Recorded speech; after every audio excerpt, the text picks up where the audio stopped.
ആരോഗ്യ insurance claim ലഭിക്കണമെങ്കിൽ രോഗി കുറഞ്ഞത് 24 മണിക്കൂർ നിർബന്ധമായും ആശുപത്രിയിൽ അഡ്മിറ്റ് ആയിരിക്കണം എന്ന പഴയ വ്യവസ്ഥയ്ക്ക് മാറ്റം വരുന്നുവെന്ന വാർത്ത വലിയ ആശ്വാസത്തോടെയാണ് സാധാരണക്കാർ കേട്ടത്.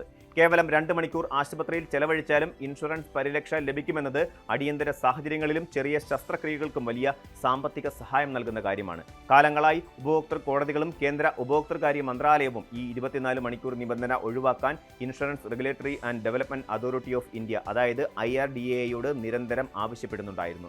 ഇതിന്റെ ഫലമായി ഇൻഷുറൻസ് കമ്പനികൾ തന്നെ തങ്ങളുടെ പുതിയ പോളിസികളിൽ വലിയ മാറ്റങ്ങൾ വരുത്തി തുടങ്ങി. ഇന്ന് വിപണിയിലുള്ള പല പ്രമുഖ ആരോഗ്യ ഇൻഷുറൻസ് പദ്ധതികളും രോഗി വെറും 2 മണിക്കൂർ മാത്രം ആശുപത്രിയിൽ കഴിഞ്ഞാലും ക്ലെയിം നൽകുന്ന തരത്തിലുള്ള നൂതന ഫീച്ചറുകൾ അവതരിപ്പിച്ചിട്ടുണ്ട്. എന്തുകൊണ്ടാണ് ഇൻഷുറൻസ് കമ്പനികൾ മുൻപ് 24 മണിക്കൂർ എന്ന കർശന വ്യവസ്ഥ വെച്ചിരുന്നത് എന്ന് നമുക്കൊന്ന് പരിശോധിക്കാം. ഒരു കാലത്ത് ആശുപത്രികളിലെ സാധാരണ OP പരിശോധനകളെയും ഗൗരവമേറിയ കിടത്തി ചികിത്സകളെയും വേർതിരിച്ചറിയാൻ ഇൻഷുറൻസ് കമ്പനികൾ ഉപയോഗിച്ചിരുന്ന ഒരു പ്രധാന അളവുകോലായിരുന്നു ഈ സമയപരിധി. സാധാരണ പനിയോ തലവേദനയോ വന്ന് ഡോക്ടറെ കണ്ട് മരുന്ന് വാങ്ങുന്നതിനും ചെറിയ പരിശോധനകൾ നടത്തുന്നതിനും ഇൻഷുറൻസ് തുക നൽകാൻ കഴിയില്ലല്ലോ. അതിനാൽ ഒരു രോഗിക്ക് ശരിക്കും പൂർണ്ണമായ ശ്രദ്ധയും ചികിത്സയും ആവശ്യമായി വന്നോ എന്നുറപ്പുവരുത്താനാണ് കുറഞ്ഞത് ഒരു ദിവസത്തെ ആശുപത്രിവാസം നിർബന്ധമാക്കിയിരുന്നത്. അന്ന് വളരെ ചെറിയൊരു ശസ്ത്രക്രിയയ്ക്ക് പോലും ദിവസങ്ങളോളം ആശുപത്രിയിൽ കിടന്ന് വിശ്രമിക്കേണ്ടി വന്നിരുന്നു എന്നതും ഈ നിയമത്തിന് കാരണമായി.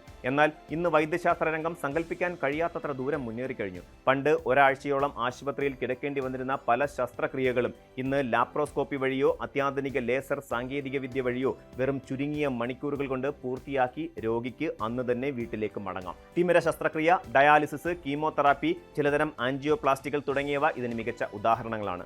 സാങ്കേതിക വിദ്യ ഇത്രത്തോളം വളർന്ന സാഹചര്യങ്ങളിൽ കേവലം ഇൻഷുറൻസ് ക്ലെയിം ലഭിക്കുന്നതിന് വേണ്ടി മാത്രം ഒരു രോഗിയെ 24 മണിക്കൂർ ആശുപത്രിയിൽ പിടിച്ചു കിടത്തുന്നത് അർത്ഥശൂന്യമാണെന്ന് കോടതികൾ പോലും നിരീക്ഷിച്ചു. ഇതിനെ തുടർന്നാണ് ഡേ കെയർ ട്രീറ്റ്മെന്റുകൾ എന്ന ആശയം ഇൻഷുറൻസ് രംഗത്ത് കൂടുതൽ സജീവമായത്. ഈ മാറ്റങ്ങളുടെ തുടർച്ചയായാണ് പല പോളിസികളും ഇന്ന് 2 മണിക്കൂർ പോലെയുള്ള ഹ്രസ്വകാല ചികിത്സകൾക്കും കവറേജ് നൽകാൻ തയ്യാറാകുന്നത്. 2 മണിക്കൂർ അഡ്മിഷൻ നിയമം IRDAയുടെ സാർവത്രിക പ്രഖ്യാപനമല്ലെങ്കിലും രോഗികൾക്ക് ആശ്വാസമാകുന്നത് മറ്റു പല സുപ്രധാന വ്യവസ്ഥകളും അവർ അടുത്തിടെ കർശനമാക്കിയിട്ടുണ്ട്. ജനങ്ങളുടെ സമയം ലാഭിക്കുന്നതിനും ആശുപത്രികളിലെ ബുദ്ധിമുട്ടുകൾ കുറയ്ക്കുന്നതിനുമായി വലിയ നിയന്ത്രണങ്ങൾ വന്നിട്ടുണ്ട്. പുതിയ ചട്ടങ്ങൾ പ്രകാരം ക്യാഷ്ലെസ് ക്ലെയിമുകൾക്ക് ആശുപത്രി രേഖകൾ സമർപ്പിച്ച് വെറും 1 മണിക്കൂറിനുള്ളിൽ ഇൻഷുറൻസ് കമ്പനികൾ അംഗീകാരം നൽകിയിരിക്കണം. അതുപോലെ തന്നെ രോഗി ഡിസ്ചാർജ് ആകുന്ന സമയത്ത് അന്തിമ ബിൽ സെറ്റിൽമെന്റിൽ പരമാവധി 3 മണിക്കൂറിനുള്ളിൽ നടത്തിയിരിക്കണം. ഇത് വൈകുന്നത് മൂലം ആശുപത്രിയിൽ അധികമായി നൽകേണ്ടി വരുന്ന വാടകയോ മറ്റ് ബാധ്യതകളോ ഇൻഷുറൻസ് കമ്പനി തന്നെ വഹിക്കേണ്ടി വരും. ഇൻഷുറൻസ് ക്ലെയിം പാസ്സാകാൻ വേണ്ടി മണിക്കൂറുകളോളം ആശുപത്രികളുടെ വരാന്തയിൽ കാത്തിരിക്കേണ്ടി വരുന്ന ഗതികേടാണ് ഇതിലൂടെ ഇല്ലാതാകുന്നത്. ചുരുക്കത്തിൽ ഇന്ത്യയിലെ ആരോഗ്യ ഇൻഷുറൻസ് മേഖല കൂടുതൽ ജനകീയവും സുതാര്യവും വേഗമേറിയതുമായി മാറിക്കൊണ്ടിരിക്കുകയാണ്. 24 മണിക്കൂർ ആശുപത്രി വാസം എന്ന പഴയ നിയമം കാലഹരണപ്പെട്ട് പതിയെ ഇല്ലാതാവുകയും പകരം രോഗിയുടെ യഥാർത്ഥ വൈദ്യശാസ്ത്രപരമായ ആവശ്യകതയ്ക്ക് മുൻഗണന നൽകുകയും ചെയ്യുന്ന പുതിയ കാലത്താണ് നാം ജീവിക്കുന്നത്.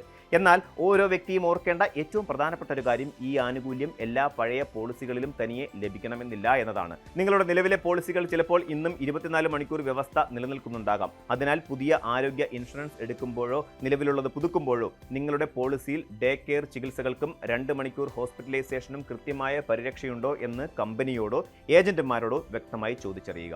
ഇൻഷുറൻസ് എന്നത് നമ്മുടെ സാമ്പത്തിക സുരക്ഷിതത്വത്തിനുള്ള കവചമാണ്. അത് കാലത്തിന്റെയും സാങ്കേതിക വിദ്യയുടെയും മാറ്റങ്ങൾക്കനുസരിച്ച് നവീകരിക്കപ്പെടുന്നുണ്ടോ എന്ന് ഉറപ്പുവരുത്തേണ്ടത് നമ്മുടെ ഓരോരുത്തരുടെയും പ്രധാനപ്പെട്ട കടമയാണ്. കൂടുതൽ വാർത്തകൾക്ക് news 18 Keralam YouTube channel subscribe ചെയ്യുക.